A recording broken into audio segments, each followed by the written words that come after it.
रास्ता में एक बूढ़ी जो है वृद्धा जो करीब 80-90 साल की जो है एक ऐसे कटोरा ले करके उसमें बालू भर रहे हैं और उसके नीचे गिरा रहे हैं। तो व्यक्ति बोले तुम ये क्या कर रहे हो? बोले देखो इस रास्ते में जितने लोग जाते हैं ना मैं उनके भाग का निर्णय करता हूँ। बोले क्या भाग निर्णय करोगे? मैं बोले देखो उसके आज के भोजन है कि नहीं है मैं इसके द्वारा ही नाप लेता हूँ, नाप लेती हूँ। कौन बोल रही है? बुढ़िया। हाँ, आप पकड़ लीजिए। तो बोला अच्छा वो बोला अच्छा बताओ मेरे आज भोजन है कि नहीं है भाग में? तो बुढ़िया ने क्या कि वो कटोरी में वो बालू रखा फिर नीचे उतारा। बोले आज तुम्हारे भाग में भोजन नहीं है। क्या बोले? तुम्हारे भाग में आज भोजन नहीं है। बोले कैसे हो सकता है? मेरे सास आज मुझे बुलाया, आज जमाई षष्ठी है, जमाई षष्ठी है। आज मेरे सास मुझे बुलाया, वो भी अनेकों प्रकार के जो है व्यंजन आदि तैयार करके रखे हैं, लड्डू कचौड़ी मोहन जितने प्रकार के जो है बहुत प्रकार हमें भी फोन करके बताया और रखे, इसलिए मैं जा रहा हूँ भजन करने के लिए। बुढ़िया बोली जी तुम कुछ भी कर लो, मैं तुमको लिख करके देती हूँ आज तुम्हारे भाग में भजन नहीं है। बोले कैसे हो सकता है? बोले आप फिर जाकर के जाओ। तो चली गई, वो चले गए, जा कर के बैठे और उनके सास जो है बहुत प्रकार के भोजन जो है रखे थे, लड्डू कचौड़ी मोहन भाग अनेक प्रकार के जो है कम से 56 प्रकार के व्यंजन होता है ना, उस प्रकार सजा करके रखा। बैठे खाने के लिए बैठे वो है। तो भोजन के जो है वो पहली ग्लास जो है ऐसे उठाया खाने के लिए इतने, और उसके सास जो है परस रही थी है। तो वही जो स्मरण आ गया, ये देखो वो बुढ़िया मुझे कही क्या आज मेरे घर में मेरा भाग में आज भोजन नहीं। वो उसके स्मरण करके वो हंस दिया। कौन? दामाद। और इतने समय सास कहने लगी अब हंस रही क्यों? मैंने इतने सुंदर बिगड़ा, ये अच्छा नहीं है। भाई बात में तो भोजन जो उठाया इतने तो मुंह तक उठा ली, दिया ही नहीं, और दोनों में झगड़ा हो गया हाथ से, और गाली गलौज होना शुरू कर दिया है। सास बोली जी तुम्हारे लिए मैं इतने बजे तुम क्यों हंस रही हो है? भाई यही करते करते दोनों जो वो सारे भोजन के लिए करके ऐसे पटक दिया है। पटक करके वो चले गए। जब आने लगे बुढ़िया, वही बुढ़िया तब तक बैठी है। बोले भोजन किया? तब जी आता ने भोजन किया। मैंने कहा ना 1000 भोजन द्रव्य रहने पर यदि भाग में नहीं हो मिलेगा नहीं हजारों यदि कहते हैं। हमारे चैतन्य भागवत में भी लिखा है कोटि द्रव्य यदि रहे घरे ईश्वर इच्छा बिना तहा भोजन करिते नाम पारे। चैतन्य भागवत पढ़ना, चैतन्य भागवत है कि नहीं? उसे पढ़ना, एक पैरा लिखा है कोटि भोजन ध्वज द्रव्य यदि रहे ईश्वर इच्छा बिना भोजन करिते नाम पारे।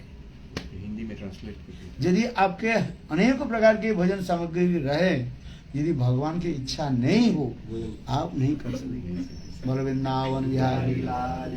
इसके तात्पर्य क्या है? उसके टीका में लिखता है देखो पूर्व जन्म में हम जैसे दान पुण्य आदि के वो उसके लिए हमारे पास आ जाता है। पूर्वाज गच्छितम धर्म पूजात गच्छितम कर्म पूजा गच्छितम विद्वाम पूर्वं धावती भक्ति ठाकुर में लिखे हैं। भक्ति ठाकुर वो श्लोक संस्कृत में पूर्व जन्म में जैसे हम दान पुण्य आदि किया उस कर्म के अनुसार हमारे पास आ रहे हैं। अभी आप कहे भाई पूर्वजन ने मैंने कुछ नहीं किया हमारे पीछे पलट दो। बोले साधु पलट सकते हैं। बोले कैसे? भगवत नाम के द्वारा। नाम के द्वारा जो आपने जो हो सकता है पूर्वजन में ऐसे किसी को किया है, मैं तो नहीं कह सकता हूँ। हो सकता है किसी के धन आपने हड़प लिया, किसी को वो किया, वो सारे आपके सूद समेत समझते हो कोई इंटरेस्ट आपको वापिस देना पड़ता है। आप कुछ भी करें बदल उसी के जो है उसी कहा जाता है कर्म बदल नहीं सकते हो। कर्म के बदलने के लिए एक ही उपाय है भगवत नाम करना पड़ेगा। हरे कृष्णा कृष्ण कृष्ण हरे हरे हरे राम राम राम हरे। इसलिए कहता है नाम के द्वारा, कलयुग में नाम के द्वारा आप कर्मों को बदल सकते हो, और इसके द्वारा किसी प्रकार के आप बदल नहीं सकते।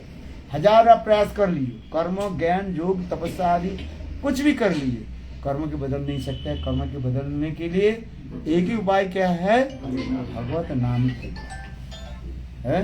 हरे कृष्ण कृष्ण कृष्ण हरे हरे हरे राम राम राम हरे। बोले वृंदावन बिहारी है। आप जो कुछ भी कर लीजिए, कर्म के बदल हो सकते हैं। पूर्व जन्म में आप कैसे ही कर्म किया, उस कर्म के अनुसार आपके दुख कष्ट है आ जाओ, हजार कहीं भी हाथ लगाओ है, वो सब विनाश हो जाएगा। आप जैसे बोला, आपके सुन रहा हूँ और हम शास्त्र में पढ़े है, ये तो आपके प्रैक्टिकल लाइफ है। किंतु हम जो है शास्त्र में पढ़े हैं, शास्त्र सुना है, शास्त्र में लिखा है, भक्तिमोहन ठाकुर लिख रहे हैं, और चैतन्य चैतामृत में, एक चैतन्य भागवत में वृंदावन दास ठाकुर लिख रहे हैं, और स्वयं महाप्रभु ये बात को करे, कोटि भक्त दुर्भ यदि रहे घरे, ईश्वर इच्छा बिना वो भजन करित ना करे। सब भाग के खेल है। उसको भाग को बदलने के लिए एक ही उपाय, नाम संकीर्तन। हरे कृष्ण कृष्ण कृष्ण हरे हरे हरे राम राम राम हरे। लोग कहते हैं एक व्यक्ति को हजारों रुपया आ जाता है, करोड़ रुपया आ जाता है। एक व्यक्ति अनेक लोगों के जो भोजन कराते हैं, दान पुण्य आदि करते कर, और एक व्यक्ति अपने के लिए भोजन कर नहीं पाते। तात्पर्य क्या है? कर्म किया है। इससे वही कर्म की क्या करना है? बदलना पड़ेगा। कर्म के बदलने के लिए एक ही उपाय है, नाम संकीर्तन है। जब तक भगवत नाम नहीं करोगे ये कर्म बदलेगा नहीं, ये कर्म आपके चलता रहेगा है। जन्म जन्म अनंत करोड़ जन्म उसमें आता रहेगा, जाते रहे। इसलिए कहते हैं कर्म चक्र कहा जाता है। किसी से आप एक पैसा ले लिया, मैं कहता हूँ उसके सूद समय चक्रवृद्धि सूर में, मन क्या बोलते हैं? उसको देना ही पड़ेगा। हम सोचते हैं इससे तो मैं पैसा हड़प लिया, मूछ मार रहा हूँ, किंतु देखो जन्म जन्मांतर में इसे भोग देना पड़ेगा, देना पड़ेगा। कहीं भी करो, कुछ भी करो, जन्म जन्मांतर उसको देना ही पड़ेगा। घूम करके आना पड़ेगा, घूम करके आना। हाँ, नहीं तो इसमें भी लिखा है उसके कुत्ते होकर के जन्म लेना पड़ेगा, बेटा होकर के जन्म लेना पड़ेगा है, देना पड़ेगा। वो कथा सुनाते हो ना, है गाय होके जाना पड़ेगा है। ऐसा नहीं। एक व्यक्ति था, बहुत उदार थे वो, उसके पास बहुत अथाह पैसा था। जो व्यक्ति आता था कोई पैसा के लिए, वो बिना इंटरेस्ट में पैसा देते थे। अच्छा हमारे तुम्हें कितना पैसा चाहिए? बोले महाराज इतने मुझे पैसे। उसमें दो दस्ता क्या बोले, कंडीशन थी नहीं वो ये लिख लेते थे, क्या बोले, दस्तावेज लिख लेते थे। उसमें बोलते अच्छा बताओ तुमको जो मैं जो ऋण दे रहा हूँ, कर्ज दे रहा हूँ, इस जन्म में चुकाओगे कि दूसरी जन्म में चुकाओगे, आप बताओ। जैसे किसी कहता है देखो मेरे बेटी की शादी है, कि मुझे कोई रोग शोक है, मुझे कुछ पैसा चाहिए, मैंने ऋण चाहिए, लोन चाहिए, उधार चाहिए, मैं यहाँ पे। तो वो व्यक्ति कहते थे भाई इस जन्म में जो चुकाओगे कि दूसरी जन्म में चुकाना पड़ेगा। तो कोई जो देने वाला है वो कहते हैं इस जन्म में चुका दूंगा, भाई थोड़ी थोड़ी करके काम करके चुका दूंगा। और जो चुकाने वाला नहीं है वो कहते हैं दूसरी जन्म में चुका देंगे। वो बहुत लोग होते हैं ना, वो देना नहीं चाहते, दूसरी जन्म को देंगे। तो एक दिन एक जो है दुष्ट व्यक्ति आ गया, बोले अच्छा ये व्यक्ति ऐसे, अरे दूसरी जन्म कौन देखा है? उन्होंने क्या बोले साइन कर दिया, बोले दूसरी जन्म में चुकाऊंगा। बोले उससे पैसा लेके 5,000 रुपये लिए। जब वो व्यक्ति जो पैसा देने लगे, उसके तिजोरी जो है जो खोलने लगे, देखा तो इसमें बहुत पैसा है। ये भी जगह 5,000 तो ले ही लिया, और रात में आकर के सारे पैसे को मैं चुरा लेकर ले जाऊंगा है। अच्छा वो व्यक्ति क्या कि रात में आकर के उनको जो तबेली होता है ना, तबेला होता है, उस तबेला जो है गाय भैंस रहता है, वहाँ पर आकर छुप करके बैठे हो, जो रात हो जाए इस ये जब सो जाएंगे और इसके तिजोरी के मैं तोड़ करके मैं ले जाऊंगा। अच्छा देखो उस तिजोरी में जो गाय भैंसा बंधा हुआ है, तबेला में जो बैठा हुआ है, उसमें 2 गाय वहीं पर था। 2 गाय एक दूसरे गाय की जो है बात करने लगे। वो व्यक्ति गायों की भाषा भी जानते थे, भाई पशु की भी भाषा होता है। तो वो कहने लगे, एक गाय दूसरे गाय की कहने लगी, अच्छा तू बताओ तू यहाँ पर गाय होकर कैसे जन्म लिया। दूसरी कहने लगी, देखो पूरा जन्म है ना, इसी मालिक जो है ना, सेठ जो है, इसके पूरा जन्म में मैंने कुछ पैसा लिया था और वो पैसा मैं दिया ही नहीं। तो देखो आज गाय हो करके मैं दूध दे रही हूँ, उसके एक एक ऋण को मैं चुका रहा हूँ। बोले वृंदावन बिहारी लाल। ये सुनकर उसके विचार हो गया, अरे तो इसके मतलब पूरा इसके नेक्स्ट जन्म में मुझे गाय होकर जन्मना पड़े, पशु हो गया। तो अब वो आकर सेठ जी के पास रात को आकर बोले, प्रभु हमें ये पैसा नहीं चाहिए, आपको पैसा वापस कर। ये सत्य घटना है। जन्म जन्म आपको कहीं न कहीं आपको देना, किसी से एक पैसा किसी प्रकार से ले लिया, वो आपके चुकाना ही पड़ेगा। गाय होकर के हो, भैंस होकर के, कुत्ता के, बेटा होकर भी जन्म लेना पड़ेगा। उसके टट्टी पेशाब साफ करो, और जब पूरा हो जाएगा ना, वो बेटा चला जाएगा। बोले वृंदावन बिहारी लाल।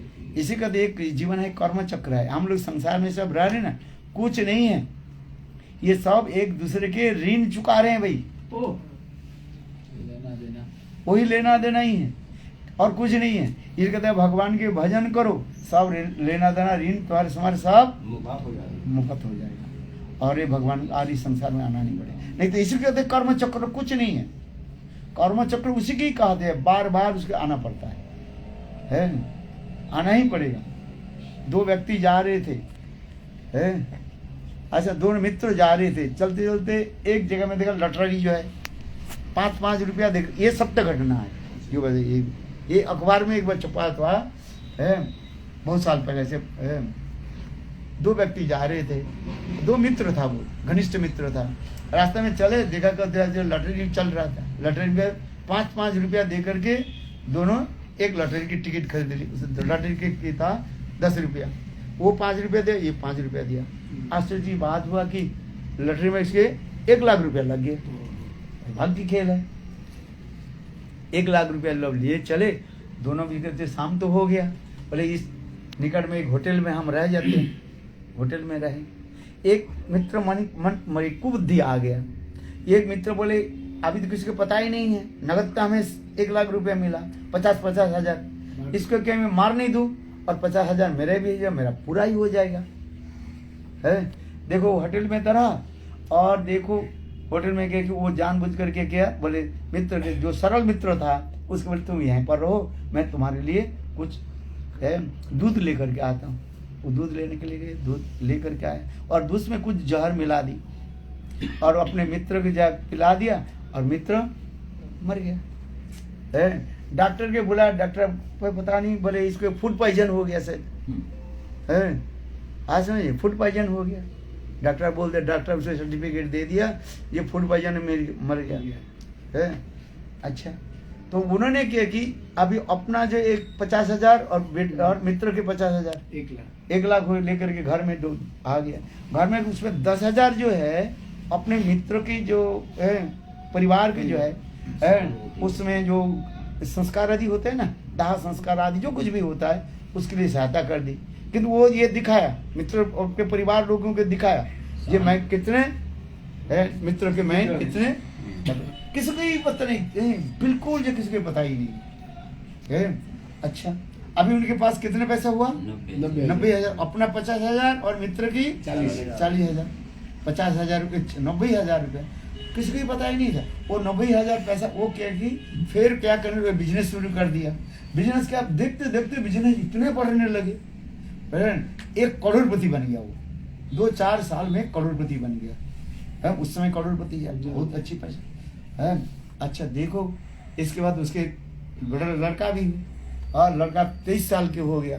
लड़का की शादी के लिए जो है सुंदर एक लड़की के साथ भी वो कर दिया, क्या बोले, विवाह करने के लिए जो वो होता है ना, अरे सगाई जो होता है, सगाई भी कर दिया। और सगाई के बाद जो है दूसरे दिन वो बच्चे के पेट में इतना दर्द होना शुरू कर दिया। अभी विवाह नहीं हुआ, सगाई तो हो गया, विवाह हो गया। और देखो इतना के सारे डॉक्टर देखा, कुछ भी काम नहीं हो रहा है। और बच्चा दिन रात रोने लगे, मुझे बचाओ बचाओ बचाओ। सारे डॉक्टर को दिखाया, वो डॉक्टर देख करके बोले हमें ये नहीं हुआ, दुबई में ले जाओ। दुबई में ले गए। दुबई में वो तो करोड़पति है। और वहीं पर दुबई में अस्पताल में भर्ती कराया, वहीं पर भी चिकित्सा किया। उनके सारे बिजनेस के पैसा कहाँ चले गया? डॉक्टर के सब पैसा चला गया है। और दुबई के डॉक्टर जो है 2-3 महीने रहे वहीं पर, है वहीं पर लिखा 3 महीने रहे। 3 महीने रखा। डॉक्टर बोले ये हम कुछ नहीं कर सकते है, ये cancer there is no answer है, हम कुछ इसे कर नहीं सकते हैं, ये तो आप 2-3 में मर जाएगा। इसे एक काम करो, अपने इंडिया में ले जाओ और संस्कार करो, जो कुछ करना है करो। है 23 साल के लड़का है। उसके पिताजी जो है वो उसके खटिया अस्पताल में बिल्कुल दिलवा जैसे करें ना, क्या बोलते हैं वो, ये हो गया बोले ब्रैंकअप हो गया, उसको कुछ नहीं है बिल्कुल। 3-4 महीने में उनकी सारे पैसा सब ये हो गया। अभी तक ले जाने की भी पैसा भी नहीं है, एरोप्लेन से लेकर के आएंगे, कैसे लेकर के आएंगे? वो चिंता करके बेटा की जो है सिरहाना पर क्या बोले सिरहाना पर बैठे हुए और चिंता कर मैंने पूर्वजों ने कौन सा कर्म किया। वो क्योंकि हम सभी सोचते हैं, हम सोचते हैं पूर्वजों की कर्म किया है, ऐसे सोच रहे थे। और मेरा बेटा मरने वाला है, सारे मेरा पैसा डूब गया, सब कुछ हो गया, मेरे कौन सा कर्म है? इतने समय आधी रात में उसके बच्चा उधर खड़े हो गए, बोले पिताजी आप क्या चिंता कर रहे हो? बोले बेटा तू ठीक हो ना? बेटा पिताजी मैं ठीक हो गया, मैं जा रहा हूँ। बोले कहाँ जा रहे हो? बोले जहाँ से आया वहीं से जा रहा हूँ। फिर कहने लगे बेटा तू ठीक हो ना? कहने बेटा कहने लगे पिताजी मैं ही वही आपके मित्र है, आज से 20 साल पहले कि 23 साल पहले जो गए हैं, आज समझे नहीं? वही आप याद है मुझे, आप 20 दे करके मार दिया था है। और ये 40,000 रुपया आपने हड़प लिया, याद है? 10,000 रुपया मेरे संस्कार के लिए परिवार को दिया था। और वह लगा आपने करोड़पति आज बन गया, मैं सारे आपको लेकर के जा रहा हूँ। बोले वृंदावन। फिर बच्चा सो गए, शरीर छोड़ गया। बोले वृंदावन है। यही तो कर्म के खेल है, इसे लोग गाली देते हैं ना, बोले पैसा दे तेरे घर में जो है मैं बेटा होकर के आऊंगा, सारे तुम्हारे लेकर के जाऊंगा। बोले वृंदावन है। कर्म ऐसे चक्र है, आप 1000 भी कुछ भी कर लीजिए, वो किसी न किसी प्रकार से आएगा, वो लेकर के जाएगा, सूद समेत लेकर जाएगा। सूद समेत है। 90,000 क्या बोले 40,000 से कितने हो गया पूरा उसके लेकर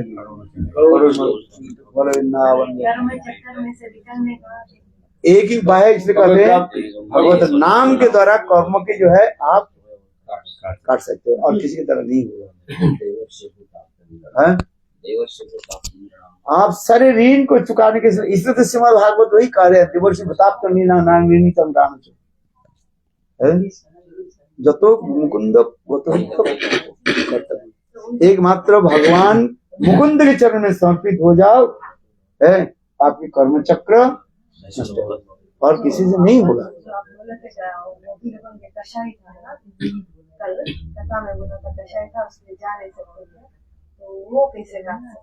क्या वो जो आपने बोला कल कथा में बोला था कषाय है, गोपी श्लोकन के जो घर में बंद थी गोपी।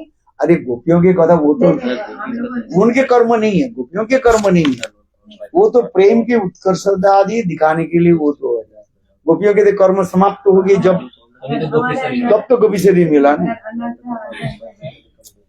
अरे गोपियों की कोई अनर्थ नहीं, वो तो कसाय उसे कहा जाता है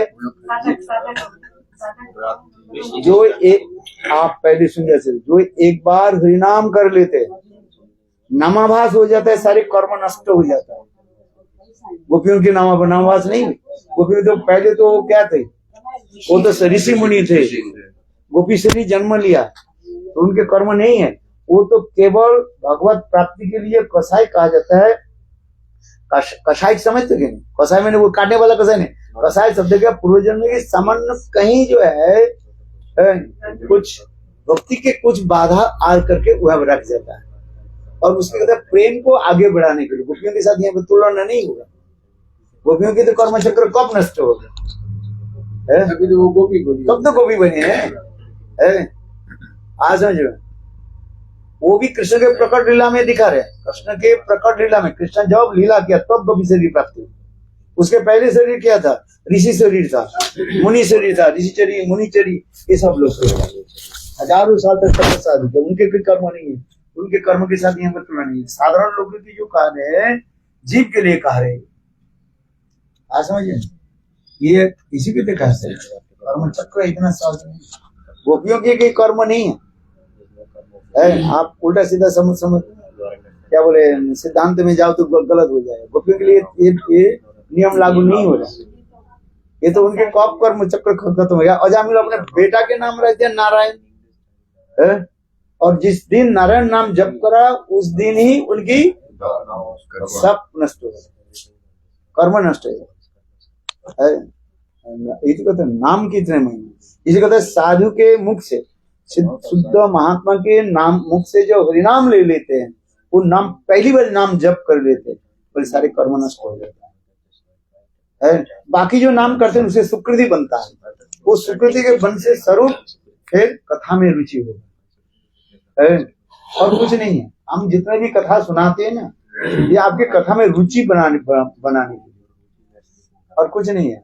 जिस दिन आप हरिनाम ले लिया गुरु से, उस दिन आपकी कर्म सारे नष्ट हो गए। बाकी कहो यदि हमारे कर्म नष्ट हो गए तो हम जीवित कैसे? क्योंकि भगवान कृपा करके थोड़ी सी कर्म रख देते हैं, उसे प्रारब्ध कर्म नहीं, शरीर नहीं रहेगा।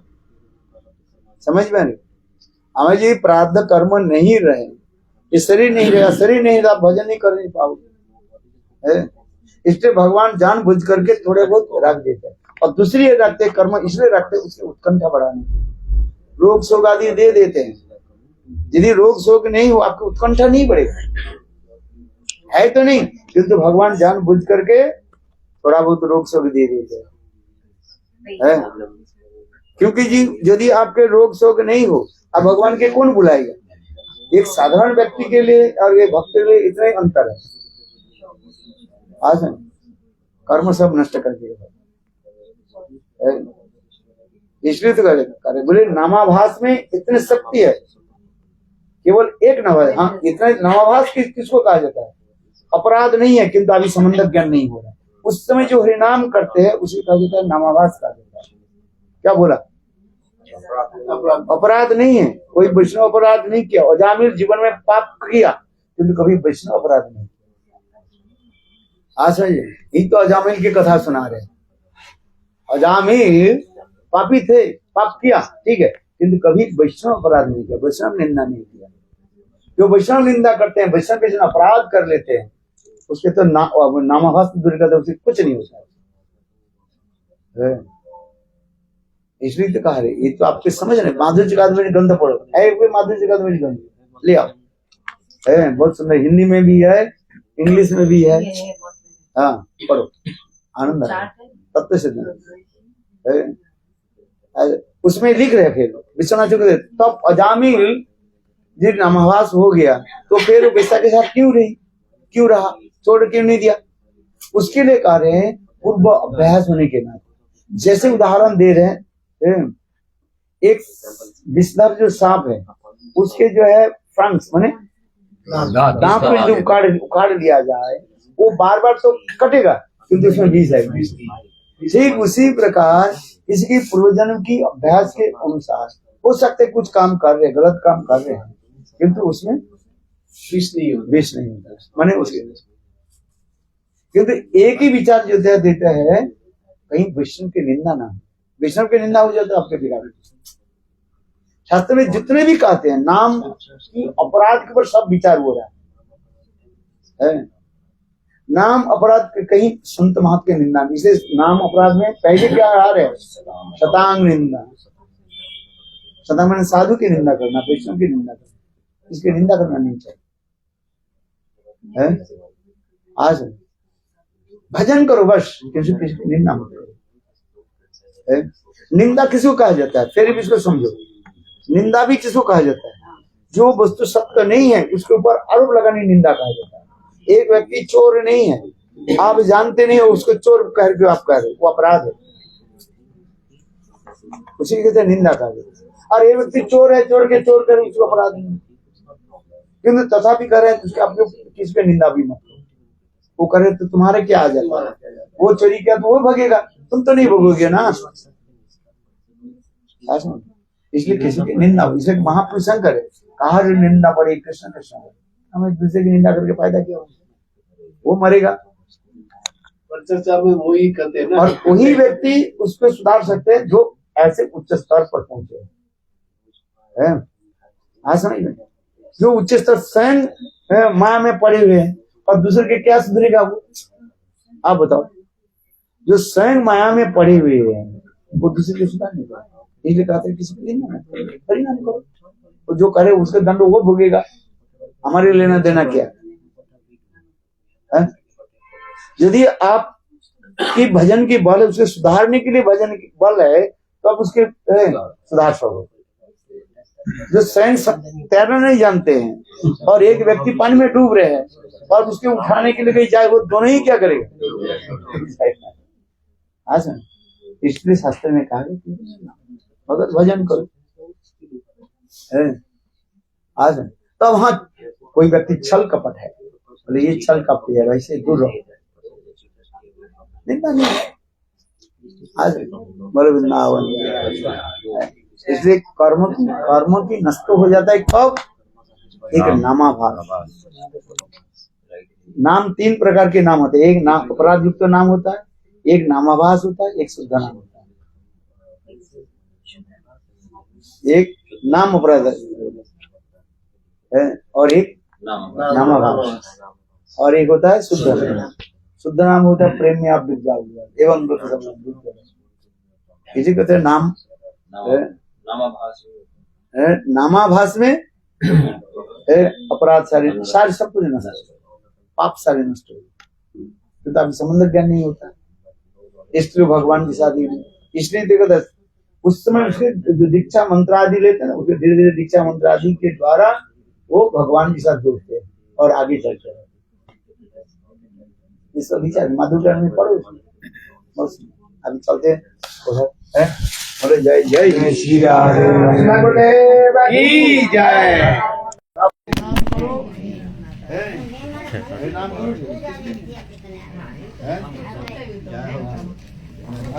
मैंने इसको देखो, मैं सोचा आपके कोई बेटी होगी शायद। नहीं अच्छा नहीं हूँ।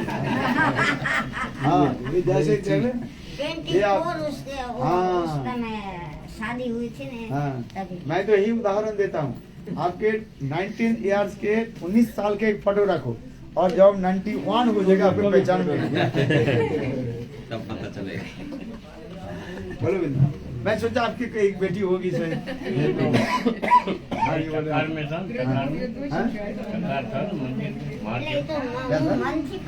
गाँव है, चक्कर गाँव है। अच्छा चकारी गाँव।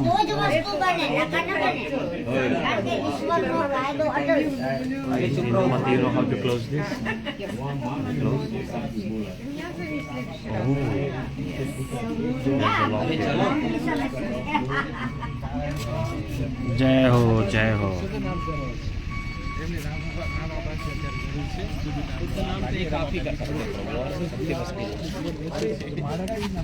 इस शरीर में शुद्ध नाम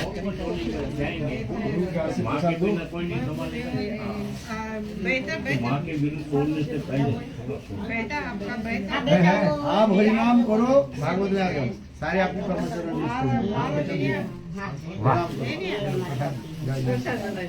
हेलो सब आ जाओ आ जाओ।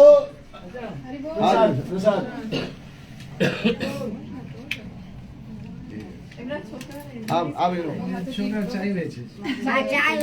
એ પોતે બેસે ગુરુદેવ દિવસે ચા આપણે અમારા ત્યારે ઉભા હતા ત્યાં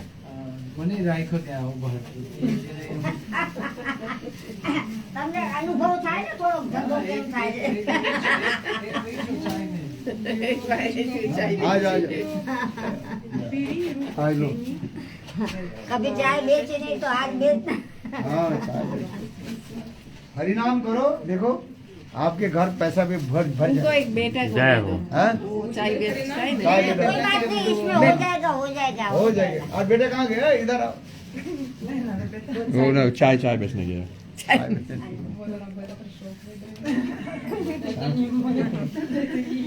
और किधर नहीं? हाँ, चलो बंदा, हैं? हाँ, आपको नहीं मिला, रखो रखो नहीं, एक है ना, एक में दो आधा आधा कर लेंगे। ज्यादा ज्यादा मुंह में जाएगा तो ज्यादा फल मिलेगा। ज्यादा फल मिलेगा।